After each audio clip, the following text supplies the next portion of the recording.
One. Hello everyone, my name is Garrett Hill. I am the World Skate head judge for Skateboarding Street. And in this video, we're going to be going over the event recap for the most recent street skateboarding event. And you will have a little bit more context on how the judges perceive some of the scenarios by the end of this video.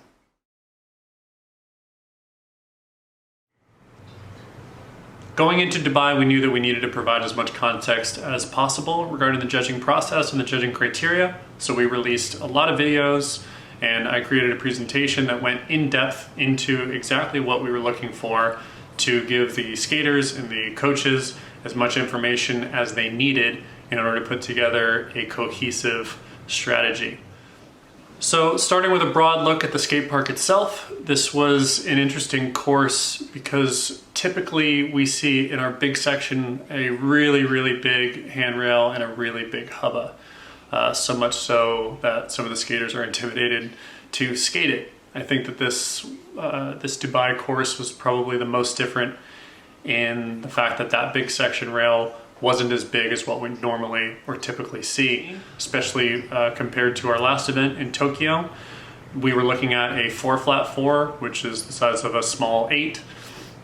And I think that the biggest change that everyone saw was that those tricks that normally score in the 90s on those bigger sections were scoring in the 80s. And why that was because of just the size of the obstacle. Didn't make as much sense to have those 80s tricks be in the 90s. Beginning with men's open qualifier competition, this was really interesting because it was so pertinent to what I had said in the writers' meeting about living at the lower end of the scale. I think that the scale was probably one of the most contextually difficult things for the coaches and the riders to grasp on this day, as I know that it always is, and I empathize with them for that. But with over 130 athletes competing, we have to utilize that entire scale. And in order to slot riders appropriately and make sure that we have all the right runs moving forward to the next round of the competition, we need to utilize a lot of that scale. And that proved true in Heat 1, starting with Julien from France. We saw an incredible run from him, and he skated, I think, second out of everybody in the entire competition, coming in with a really strong run, a technically difficult run with a kickflip front board on the handrail, also a hurricane on the big handrail as well, ending with a kickflip 50-50 on the gap to hubba. We put this kind of in the middle of the road at a 48.86 because we knew that we liked this run, but we also didn't know what we were going to be seeing later on in the day. So we decided that a 48.86 would be a good slot for this kind of run. And it was plenty of enough to get him through into the next round of competition. He ended up being 15th. So we also saw a really great performance from our French team, that being Lucien Gordal. Lucien had a really strong run as well, doing a backside nose blunt on that bump to hubba, which was probably the biggest obstacle on that course, surprisingly enough. Also including in a kickflip frontside nose grind on the gap to hubba, which was great, ending with an overcrook on the handrail, giving him a 57.38. So really great skating at the beginning heats of this open qualifier round, which sometimes we see and sometimes we don't. Now let's talk about the bubble. I think that this was a really important run to keep in mind because this is the run that we were always referring back to make sure that this run made sense to go into the cut or not. And that was, of course, Pool Belito de la Cruz. Now this run was a really great example of quality over quantity, which is something that I spoke to in the technical writers meeting. That of being a run that has more technically difficult tricks in it, albeit less tricks in the run, can still score higher than runs that have more tricks in them if those tricks are not as technically difficult as the first run.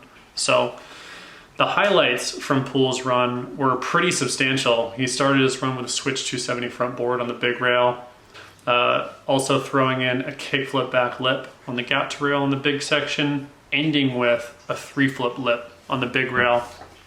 Now, although this line may have felt a little bit linear just due to his not using the course as well as some of the other riders, this is an incredibly and undeniably technically difficult run. And at this time, because of the repetition deductions that it got and because of the use of course deductions that it got, we put this down in 38.49, which meant that all of the runs that happened after that, we really needed to make sure, does this run outweigh the technical difficulty of Poole's run? Which is why you saw really, really good runs living in that 35 to 38 range. There were a lot of riders that had great runs that were getting 35s, 36s, and 37s, and the only reason that was we were paying attention to Poole's run and making sure that we didn't diss this run by scoring those runs higher than this. So in conclusion to the men's open qualifier competition, it was very heated, but we are always sticking to our criteria and making sure that we're not forgetting runs that happen in the earlier heats. We did see really great runs that happened in earlier heats, so we were always referencing back to those runs. We saw very, very difficult skateboarding. Unfortunately, it got the scores that it did because we wanted to make sure that everyone, no matter what heat you were in, had the opportunity to go forward if your line was good enough.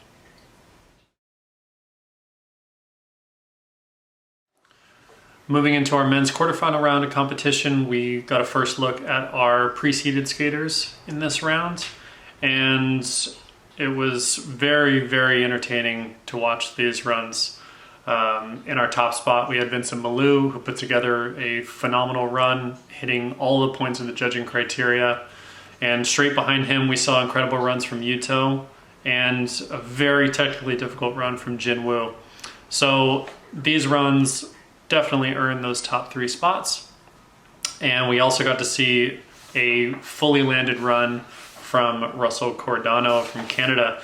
Now, the judges really liked this run. Some of these highlights were the 50-50 up, the hubble edge, which a lot of the times we'll be down on the course and not be sure if he could 50-50 up something or not. And of course, he always proves us wrong. He always finds a way to do it. So props to that. The 360 flip 50-50 that he did on the bump to Big Hubbo was great. He locked in great on that one, and ending with an ollie big spin back lip, which I really liked. And that got him into the mix and moving him forward into the next round of competition, into the semifinal. Focusing on our bubble skaters now, our bubble rider was Rome Collier from Australia. Now, Rome's run was really, really good. This is a really great example of quality and quantity. He had a lot of really strong tricks in here, used the course really well. His highlight tricks on the big section were kickflip back lip and gap to back nose blunt. I think that the big highlight here in Rome's run that I know that I liked and I know that the judges liked was the crook nollie flip out in his run. When you implement tricks like that into your filler section, it greatly increases the overall impression of your run score when we get to scoring. So it was really smart for him to put that in. Now that was our bubble skater, and that run was enough to bump out Poole Bolito, who was our bubble rider before, who had the same run. Again, very technically difficult run, ending with the 360 flip lip slide. The only difference now is that Rome's run had enough of the judging criteria fulfilled to outweigh and outscore Poole Bolito's run. Just underneath him, we had another great run from Giovanni Viana from Brazil. The judges really liked this run as well. It was a great run. He had a half cab 50-50. Unfortunately, didn't lock into the half cab 50-50, and not locking into any trick in your run, especially when it's a big section trick, does greatly affect your overall score and your ranking. The other highlights from that run were a half cab crook on the 4 flat 4 rail, ending with a really, really difficult cab back tail. So this run, the substantial things being at play here was the repetition of the half cab tricks, and as well not locking into one of those big section tricks, which was the only reason why that was outside of the mix. But all in all, incredibly difficult skating, and very, very fun to watch the new pre-seeded runs come into the contest, as we were now up in the 80s seeing those runs. In our men's semifinal round, this was very difficult due to the weather contingency, knowing that anyone that made it forward to the final was going to have to skate again. So it was really interesting to see that in people's strategy, and we were feeling for the riders due to that contingency for sure. But in the men's semifinal, we saw incredible skateboarding, and there were no runs that had bails in them that made it through to the finals, which they normally never do anyway. We saw a incredibly technically difficult run from Richard Turi from Slovakia. Some of the highlights from that run were the heel flip frontside lip slide, which is a staple of his, with the nose grind nollie flip out, which is great, heel flip backside nose slide on the bump to ledge, and ending with a big heel backboard on the rail. Incredibly difficult, technically speaking, giving him an 88.88. The only reason this run stayed out of the 90s was because of that repetition deduction from the heel flips and the kick flips. But again, just an unbelievably technically difficult run from him. Focusing now on the bubble riders, we can look at Ryan DeCenzo's run, who was in our 8th seat, making it through into the finals. This was a really well-rounded run. I think Ryan did a really good job of utilizing all the different categories of the judging criteria. This run was technically difficult. He used the course really well. He also hit the big section in a way that nobody else was, with ending with a frontside flip over the hubba, which was a really good choice. Some of the other highlights were starting with a switch blunt on the handrail, which nobody else was doing, and also doing that kickflip frontside lip slide on the gap to rail, which was really great. This run had a little bit of everything. It had technical difficulty, he used the course really well, and I think that that's what was the main deciding factor into scoring and ranking this run above some of the other riders who had very similar technical difficulty runs. And we can look at Yuto's run, which was scored just underneath DeCenzo's run. Now, these runs were incredibly comparable as far as technical difficulty goes. In Yuto's run, he had the nollie cab lip slide to start off, added the switch tail slide for his second run, which was nice.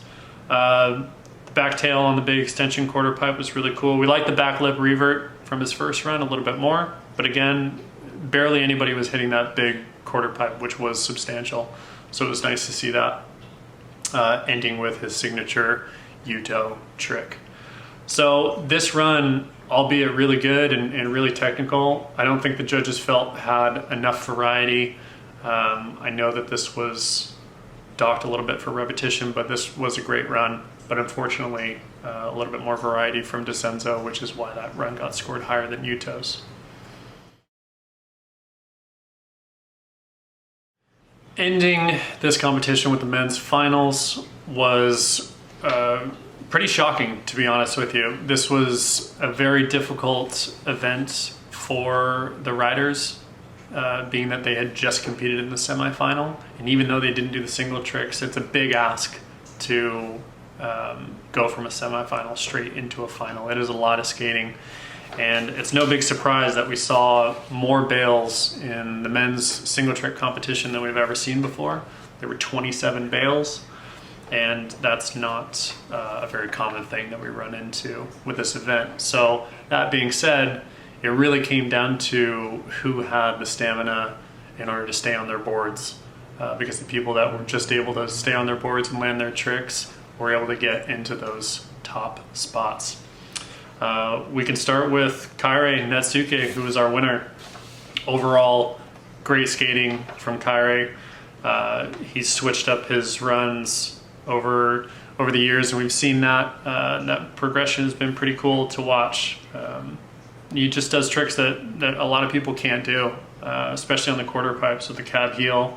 We love seeing that. It adds a lot of diversity and variety to his runs. Ending with a heel flip back lip, that's a really, really difficult trick to end with. This run stayed in the 80s due to the heel flip repetition, but still got him a great score at 85.21. Moving into the single trick section, again, we see some repetition deductions with the heel flip back tail. Obviously a very, very difficult trick. Still getting him an 85.37, which is a great score, but that trick could have easily been up in the 87, 88 territory if it weren't for the repetition deductions. The last trick that he had was the nollie inward heel front board, getting him one of the higher scores in a 93.17. And I mean, he did it perfect. There's not too many other people that do that trick. Off the top of my head, I think Deshaun Jordan's probably the only other rider that can do that trick that we've seen. But overall, Kyrie skated incredibly well and definitely earned that top spot. Coming right underneath him, though, was Gustavo, who had a phenomenal run. His run got scored higher than Kyrie's. He was right outside of the 90s mark. Some of the highlights from his run were, of course, the 3-flip nose blunt, which was really, really cool. The crook nollie flip out on the big bump to hubba was really risky, which really added a lot to the overall impression. And then landing and ending with a 3/6 flip 50 on the big hubba. Really, really great run, just outside of the 90 mark at an 89.30. Then moving into Gustavo's single trick section, he had one trick that I think was probably the deciding factor on whether he was going to get first or not, and that was the 360 flip nose grind that he did on the bump to hubba. Now, unfortunately, he didn't lock into that nose grind. He was given an 84.29. If he would have locked into that nose grind, it would have absolutely given him more points on that score, which would have given him the win in this competition, as he was less than a point away from winning. But overall, incredible skating from Gustavo. Sitting in our third spot is Sora Shirai, who had just great skateboarding. Sora absolutely killed it. And he ended the competition with one of the hardest tricks I've ever seen a living human being do, that being the Caballero sugarcane, which I didn't even think was humanly possible. And I got the highest score that we've ever gave at a 97.07. So congrats to him. It was a great moment for him and just a great moment for skateboarding competition overall. Now, just outside of that podium area was Jinwoo, and it was nice to see more variety in Jinwoo's lines. Unfortunately, when it came to the finals, he wasn't able to put together a line that didn't have a bail in it, which significantly affected his overall score. His highest score being a second run with a 59.58. We also see some repetition deductions moving into the single trick section. The kickflip front blunt, big spin out, with the big flip front board, big spin out. The only that trick is incredibly hard and obviously should have been in the 90s if it weren't for our repetition rule deductions. So that being said, that got an 89.95. So to wrap things up, the most important takeaways I think from this competition were how important it is to focus on understanding the judging criteria, what we look for, what we like to see, and what we don't like to see. We try to post as many videos as possible to give you as much context as you can to put together a cohesive strategy. Obviously, judging skateboarding in and of itself is subjective. There are aspects of it that are subjective that do become very difficult to explain. But it is WorldSkate's initiative and my initiative to continue to work and evolve skateboarding judging and making it as easy to understand as possible, so that the closer we move to Paris, the easier it is to understand what the judges are looking for. So that being said, this was an incredible competition to watch. There were some really big surprises. It was an interesting finale to both men and women, but it was, again, a privilege to be a part of, and I can't wait to see what everyone does at our next event in phase 2.